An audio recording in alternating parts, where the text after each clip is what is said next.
एक ऐसी दुनिया में जहां भगवान एक कॉल सेंटर चलाते हैं, दैवीय कॉल सेंटर एंथोनी एक कुचली हुई शिकायत प्रपत्र को पकड़े हुए कभी न खत्म होने वाली कतार में बैठा है। एक संकेत पड़ता है। 6 घंटे से इंतजार कर रहा हूँ। 6 घंटे, मुझे बस अपना किराया चुकाना है। क्या ये बहुत ज्यादा मांगना है? एक परेशान देवदूत गैब्रियल एक कॉल का जवाब देता है। नमस्ते, ये दैवीय हस्तक्षेप है। मैं आपकी कैसे मदद कर सकता हूँ? हाँ, मैं समझता हूँ कि आपने अपनी कार की चाबियां खो दी हैं। क्या आपने और जोर से प्रार्थना करने की कोशिश की है? हैरी दानव पर्यवेक्षक घूमता हुआ आता है। गैब्रियल, मैंने तुम्हें क्या बताया था? कम प्राथमिकता वाली समस्याओं को वॉइस मेल पर भेज दो। हमारे पास एक अरबपति है जिसका याट डूब रहा है और उसके लिए तत्काल दैवीय सहायता की आवश्यकता है। बैरी एक कॉल लेता है। उसकी आवाज से झूठी ईमानदारी टपकती है। हाँ मिस्टर रॉकफेलर, मैं आपकी चिंताओं को समझता हूँ। भगवान के लिए एक सीधी लाइन, स्वर्गीय राहत कोष में एक छोटे से दान के लिए मुझे यकीन है कि हम जीसस के साथ व्यक्तिगत परामर्श की व्यवस्था कर सकते हैं। एंथोनी आखिरकार कतार के सामने पहुंचता है और बैरी का सामना करता है। देखो दोस्त, हर किसी को समस्याएं हैं। जब तक आपके पास मुझे प्रेरित करने के लिए कुछ नहीं है, तब तक आप अपने मकान मालिक से प्रार्थना करना बेहतर समझते हैं। आपको प्रेरित करना? मेरे पास $5 और आधा खाया हुआ सैंडविच है।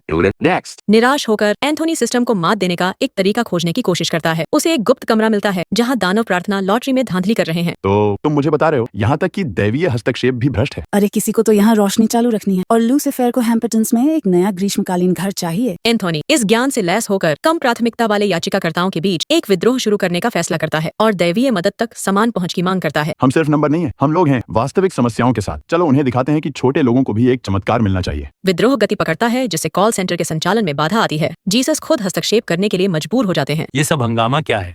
मैं तो बस एलन मस्क के साथ गोल्फ खेलने वाला था। एंथोनी जीसस का सामना करता है, भ्रष्टाचार और अन्याय को उजागर करता है। वे चमत्कार बेच रहे हैं जीसस। लोग पीड़ित हैं जबकि तुम अरबपतियों के साथ गोल्फ खेल रहे हो। तुम्हें पता है क्या? तुम सब अपने दम पर हो, खुद ही पता लगाओ। मैं ताहिती जा रहा हूँ। एंथोनी अपने अपार्टमेंट में वापस एक बेदखली नोटिस प्राप्त करता है। वह आह भरता है, यह महसूस करते हुए कि यहाँ तक कि दैवीय हस्तक्षेप भी उसके जीवन को ठीक नहीं कर सका, लेकिन उसके पास उद्देश्य की एक नई भावना है। ठीक है, कम से कम मैंने कोशिश तो की और शायद, सिर्फ शायद, मैंने सत्ता में बैठे लोगों के लिए चीजों को थोड़ा और बदतर बना दिया। वह अपना गिटार निकालता है और गाना बजाना शुरू कर देता है। जीसस एंथोनी को उसकी नियति पर छोड़ देता है, जो उसकी कठिनाइयों के प्रति उदासीन ब्रह्मांड में एक छोटा सा धब्बा है।